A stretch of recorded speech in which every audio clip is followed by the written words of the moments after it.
Bonjour à tous, j'espère que vous allez bien. Aujourd'hui, je suis là pour vous présenter le plus brièvement possible le PEA. On va donc voir ses avantages, ses inconvénients, qu'est-ce qu'un PEA, le plus important finalement, quelle banque en propose et on va détailler leur offre, ainsi que tous les PEA disponibles sur le marché.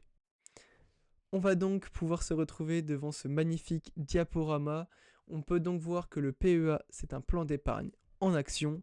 Et ce plan d'épargne en action va nous permettre d'investir dans des entreprises françaises et européennes pour bénéficier d'une fiscalité avantageuse après 5 ans de détention. Après 5 ans de détention, on a un impôt qui chute à entre guillemets seulement 17,2% sur les plus-values, ce qui est normalement de 30% pour les comptes titres. D'ailleurs, si vous voulez savoir qu'est-ce qu'un compte titre, ses avantages et ses inconvénients, je sors la vidéo dans une semaine. On a donc les différents types de PEA. On a donc le PEA classique ou dit bancaire qui n'a aucune spécificité et un montant de dépôt de 150 000 euros. Le PEA PME ETI qui est destiné aux investisseurs plus chevronnés qui investissent dans des petites entreprises dites les small cap. Ici, c'est 225 000 euros de plafond ou 500 000 euros si vous êtes marié ou pacsé. Et mon PEA actuel, le PEA jeune, qui est réservé aux 18-25 ans, qui sont rattachés sur le foyer fiscal de leurs parents, et donc qui ont un plafond, cette fois-ci, de 20 000 euros. Ne vous inquiétez pas, une fois que vous êtes détaché du foyer fiscal des parents, vous atterrissez directement dans le PEA classique ou dit bancaire, et avec un plafond de dépôt, cette fois-ci, de 150 000 euros, de quoi investir davantage.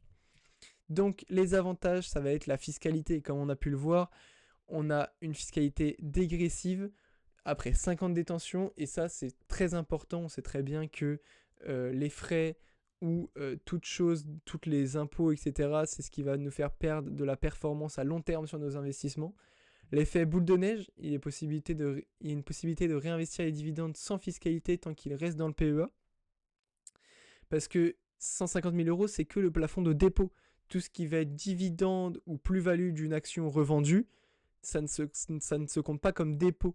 Donc, c'est possible de créer un PEA de 500 000 euros si on a investi dans les bonnes entreprises ou qu'on a reçu des dividendes à long terme. Donc, c'est très, très intéressant. Le plafond reste quand même élevé, 150 000 euros, c'est pas tout le monde qui peut se permettre, et même 225 000 euros pour les PME ETI.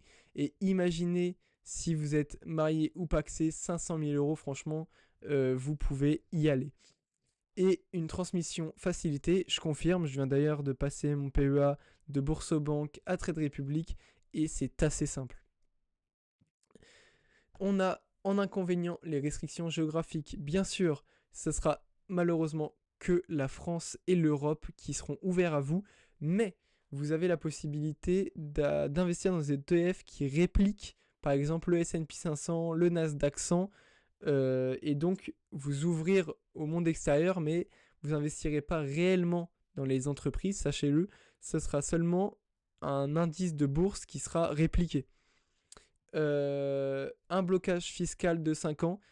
Si vous avez besoin de liquidité et que vous voulez retirer l'argent de votre PEA, vous allez payer tout d'abord les 30% d'impôts et en plus, ceci va clôturer votre PEA.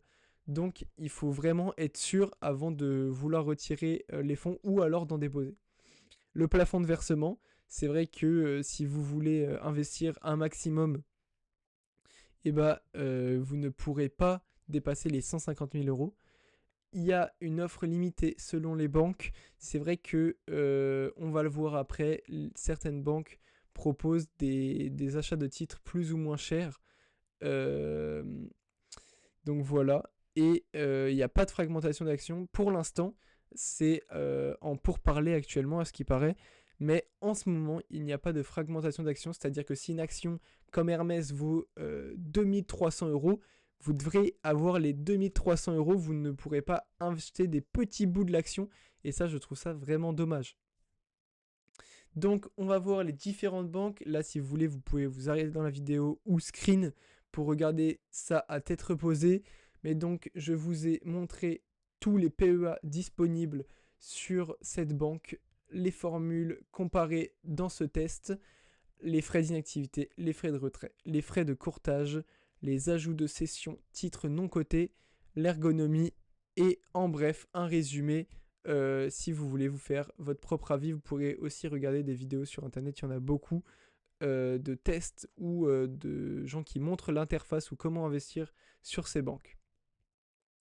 Donc je pense avoir fait le tour. N'hésitez pas à me demander en commentaire si vous avez des questions. Si vous voulez en savoir plus sur l'investissement et que tout ça vous intéresse, n'hésitez pas à vous abonner. Et puis bientôt, vous aurez le même contenu sur les comptes titres. J'espère que cette vidéo vous aura plu et au revoir.